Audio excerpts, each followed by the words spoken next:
Friends, మొన్న మేము ఒక ఫంక్షన్కి వెళ్ళాము. అక్కడ క్యాలీఫ్లవర్ ఊరగాయ పచ్చడి పెట్టారు. భలే ఉంది. అసలు క్యాలీఫ్లవరే తిన్నాడు మా ఆయన. తినకుండానే నాకు ఇలా చేసి పెట్టు అన్నాడు. సరే అని తెమ్మంటే ఇవి తెచ్చాడు, ఉసిరికాయలు. ఈరోజు వీటితో నేను చాలా సింపుల్గా అంటే చాలా సింపుల్గా ఊరగాయ పట్టబోతున్నాను. ఇదేమో ఒక స్పూన్ మెంతులు, ఒక స్పూను ఆవాలు లైట్గా ఫ్రై చేసి రోట్లో వేసి ఇట్లా చేసి పెట్టాను పౌడర్ లాగా.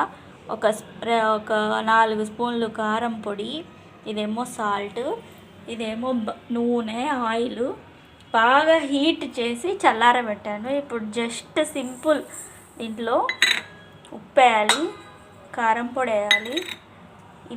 ఇవి ఒక్కొక్క స్పూనే వేసుకోండి. ఇప్పుడు ఈ నూనె బాగా చల్లారిన తర్వాత ఈ ముక్కల్లో వేయాలి. ఇదేం ఊరని అవసరం లేదు.